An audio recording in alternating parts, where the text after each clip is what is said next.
Aujourd'hui, donc, on se réunit avec joie pour se rappeler, comprendre ensemble ce merveilleux symbole du baptême par immersion. Et le baptême, c'est un acte qui nous relie véritablement à Dieu. Et dans le contexte chrétien, le baptême par immersion affirme cette connexion choisie volontairement avec Dieu.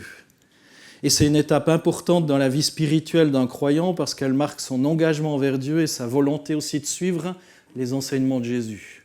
Ce n'est pas juste quelque chose que j'ai fait, voilà, une petite coche, c'est fait. Et puis c'est bon, non, ça nous engage à marcher selon les principes de Dieu. C'est pas, oui, c'est un acte d'obéissance et en cela, lorsqu'on obéit, eh bien, on est béni. Mais si après on vit n'importe comment, ça n'aura rien changé du tout. Donc par le baptême par immersion, eh bien, on s'identifie avec la mort, avec l'ensevelissement, la résurrection de Jésus. Et ce qui reflète aussi notre désir de mourir à notre ancienne nature de péché et de renaître à une nouvelle vie en Jésus. C'est pour ça qu'on plonge dans l'eau. Ça symbolise aussi une mort et qu'on ressort de l'eau. Ils sont tous ressortis ce matin.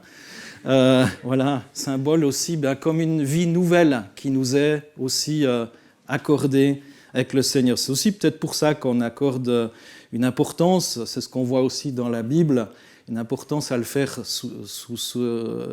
de cette manière, parce qu'avec une petite goutte d'eau, c'est difficile d'être noyé, d'être plongé sous l'eau, une petite goutte d'eau sur le front, voilà, c'est juste une aspersion, mais ça ne symbolise pas la mort ni la résurrection, bien évidemment, lorsqu'on ressort. Cette décision donc témoigne publiquement de notre relation avec Dieu et de notre appartenance à la communauté des croyants.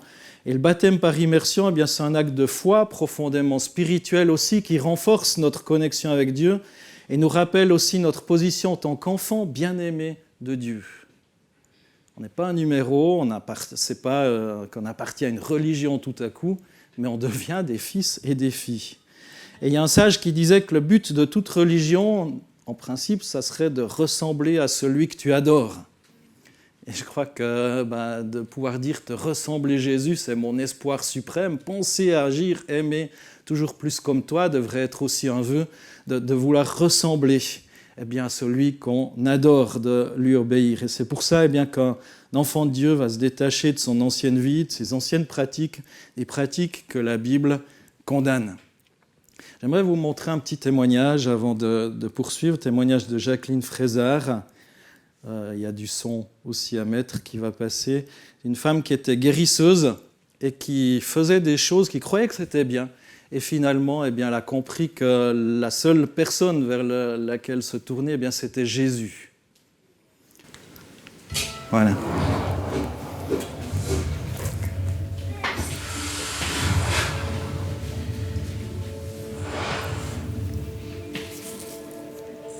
Parce que j'ai découvert un jour que ce que je faisais n'était pas fait au nom de Jésus.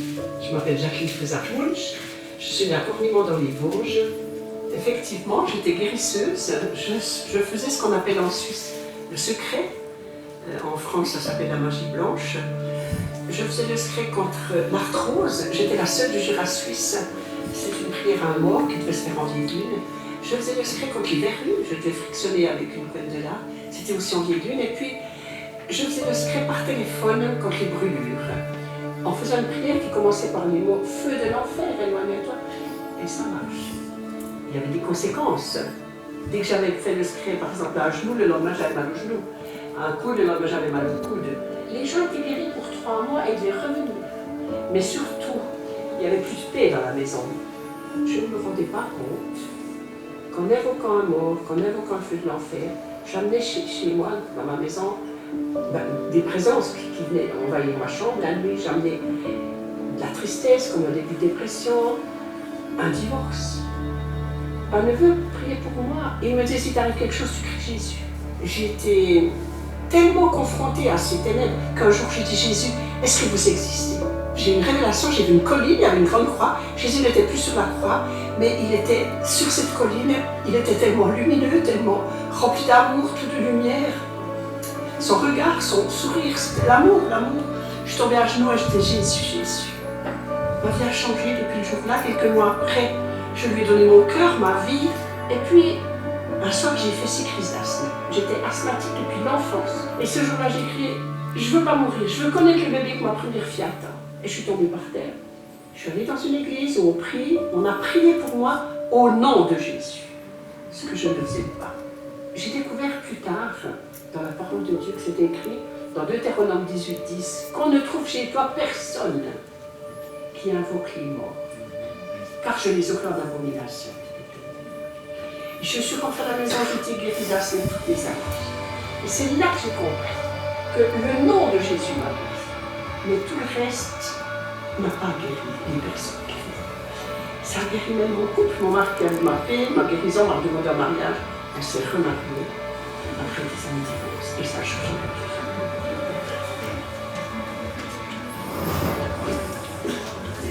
Au nom de Jésus.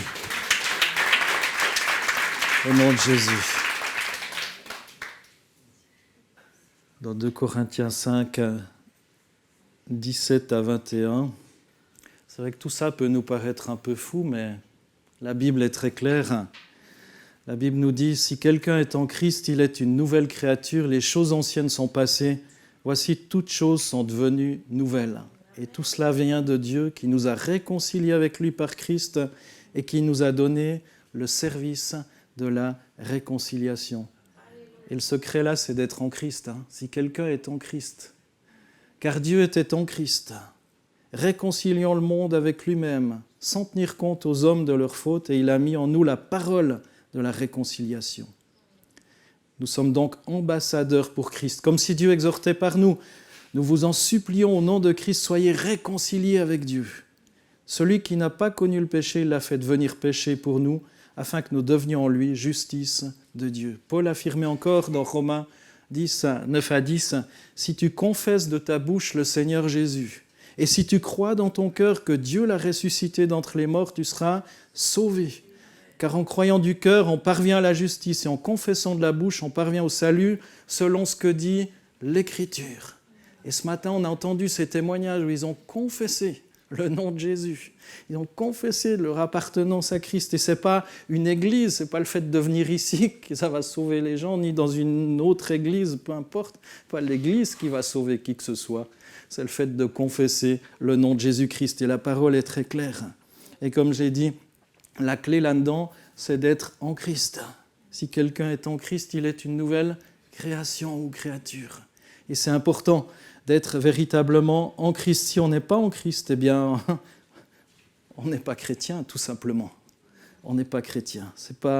Et c'est la base aussi du Notre Père. Et c'est pour ça, si on peut proclamer la prière du Notre Père, beaucoup la proclament, la disent, mais est-ce qu'il est notre Père ? Et le fait d'être en Christ, eh bien, fait aussi de Dieu notre Père. Et c'est pour ça qu'on peut peut-être proclamer ensemble « Notre Père qui es aux cieux, que ton nom soit sanctifié, que ton règne vienne, que ta volonté soit faite sur la terre comme au ciel. Donne-nous aujourd'hui notre pain de ce jour. Pardonne-nous nos offenses comme nous pardonnons aussi à ceux qui nous ont offensés. Et ne nous laisse pas entrer en tentation, mais délivre-nous du mal, car c'est à toi qu'appartiennent le règne, la puissance et la gloire pour les siècles des siècles. Amen. » Et cette prière, vous l'aurez remarqué, elle dit « Notre Père ». Et si on est en Christ, eh bien, il est notre Père. C'est seulement dans cette union à Jésus-Christ que notre compréhension s'élargit. Alors que chaque fois que chaque baptisé puisse continuer à vivre vraiment en communion avec Dieu. Le baptême, c'est une étape, mais ce n'est pas une arrivée. C'est une étape. C'est le témoignage de notre appartenance à Jésus. Et ma prière, c'est vraiment que cette foi grandisse, être continuellement relié à l'amour, à la grâce du Seigneur.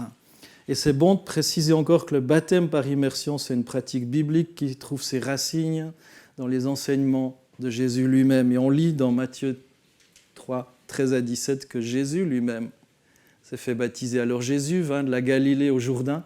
Il est venu, il avait 30 ans, nous dit la parole de Dieu, plus ou moins 30 ans. Alors Jésus vint de la Galilée au Jourdain vers Jean pour être baptisé par lui. Mais Jean s'y opposait en disant « C'est moi qui ai besoin d'être baptisé par toi et c'est toi qui viens à moi. » Jésus lui répondit « Laisse faire maintenant, car il est convenable que nous accomplissions ainsi toute justice. » Alors Jean le laissa faire. Aussitôt baptisé, Jésus sortit de l'eau et voici les cieux s'ouvrirent. Il vit l'Esprit de Dieu descendre comme une colombe et venir sur lui. Et voici qu'une voix fit entendre des cieux ces paroles « Celui-ci est mon Fils bien-aimé, en qui j'ai mis toute mon affection. » Le baptême de Jésus nous montre l'importance de suivre cet exemple. Si Jésus, qui est Dieu, l'a fait, qui peut prétendre ne pas avoir besoin de le faire et de répondre à son appel? Jésus a été présenté lorsqu'il était bébé, quelques jours après sa naissance au temple. Et c'est la pratique qu'on a choisi de faire, de prier pour les bébés, pour les parents. Et lorsqu'ils sont capables de choisir par eux-mêmes, de les inviter aussi, les encourager à aller plus loin dans leur foi en choisissant le baptême par eux-mêmes. Et en ne leur imposant pas le baptême alors qu'ils n'ont rien choisi. Alors une fois de plus, c'est quoi le baptême par immersion? Tout d'abord, le baptême par immersion, c'est un acte public de foi en Jésus-Christ. C'est notre manière de dire au monde qu'on est désormais disciples du Christ, qu'on a choisi de le suivre et de vivre selon les enseignements de Dieu. Ensuite, le baptême par immersion symbolise notre mort au péché, notre nouvelle vie en Christ. Lorsqu'on descend dans l'eau, c'est comme si on meurt à notre ancienne nature. Et lorsqu'on ressort de l'eau, c'est comme si on renaît à une vie nouvelle en Christ, de pardon, de grâce, de transformation.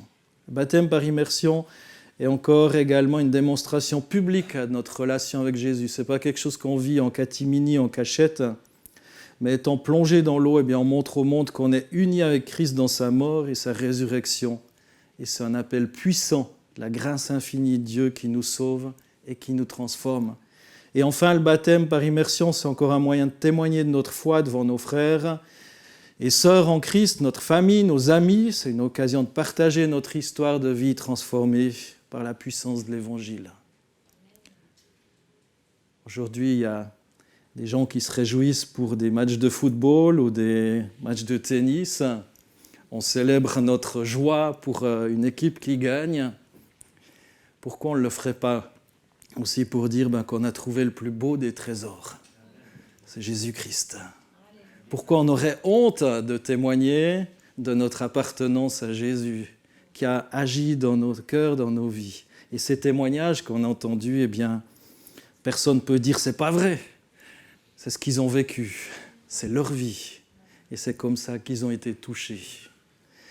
Et on aurait tort de s'en priver et de ne pas entendre les magnifiques choses qu'on a entendues ce matin. En conclusion, le baptême par immersion est bien plus qu'un simple rituel ou une tradition, c'est un symbole profond de notre engagement envers Jésus-Christ, notre nouvelle naissance en lui, notre désir de vivre selon sa volonté. Alors si vous n'avez pas encore été baptisé par immersion et que vous avez accepté Christ comme votre sauveur personnel, je vous encourage à prier à ce sujet et à envisager de prendre cette décision importante. Aujourd'hui, si tu entends sa voix, n'endurcis pas ton cœur. Pourquoi tarder? Si vous avez déjà été baptisé par immersion, que c'était votre choix, pas celui de quelqu'un d'autre, prenons un moment aussi pour se rappeler de la signification profonde de cet acte et de la responsabilité qu'on a de vivre une vie qui honore notre Seigneur et Sauveur. Comme j'ai dit, le baptême, ça ne va pas nous sauver. C'est le fait de vivre en accord avec ce baptême et avec la parole de Dieu, qui va aussi nous garder, je dirais, dans cette communion avec le Seigneur, avec Dieu. Donc une vie qui honore Dieu. Et là encore, est-ce que à chacun de se placer devant Dieu et de dire « mais est-ce que ma vie est en accord aussi avec ce pourquoi je me suis engagé, ce à quoi je me suis engagé ?» À chacun de se placer devant Dieu et de laisser aussi le Saint-Esprit et la parole de Dieu travailler son cœur. Que le Saint-Esprit nous guide dans notre compréhension du baptême par immersion et aussi nous fortifie dans notre marche avec Christ. C'est vraiment ma prière. Et s'il y a des gens qui n'ont pas donné leur cœur à Jésus, c'est possible aussi de le faire. D'inviter ce Dieu dont vous avez entendu parler ce matin dans votre vie Je ne parle pas d'une nouvelle religion ou de changer de religion, c'est pas ça. C'est accepter l'amour du Christ dans votre cœur et dire « Mais Seigneur, bienvenue dans ma vie. Seigneur, je te demande pardon pour ma vie, pour mes péchés, pour tout ce que j'ai fait, peut-être même sans en être conscient ou consciente. Et Seigneur, j'ai envie de ce que j'ai entendu ce matin. Entre dans mon cœur, entre dans ma vie, Seigneur. Touche ma vie. Seigneur, que ma vie ait du sens. Un sens qui s'accomplit aussi en toi. Amen. J'ai prié, Seigneur Jésus, merci. Merci encore pour ce qu'on a pu vivre ce matin. Merci pour le temps de Sainte Seine qu'on va prendre maintenant. Merci Jésus pour ton amour pour nous. Seigneur, tu nous as précédés, même dans le baptême. Seigneur, tu as donné ta vie pour nous, pour qu'on soit sauvés. Comme on l'a entendu aussi, la croix parle. Si tu n'étais pas passé à la croix, eh bien, aujourd'hui, on ne pourrait pas témoigner de notre foi. On ne pourrait même pas s'approcher de toi, Seigneur. C'est parce que ton sang a coulé. C'est parce que tu as livré ton corps pour nous. Seigneur, qu'on peut être justifié, pardonné. C'est parce que tu as payé la note tout simplement à notre place. Pour qu'on puisse être pur et saint. Béni soit ton nom, Seigneur. Amen. Amen, gloire à Dieu. On passe à la Sainte Seine.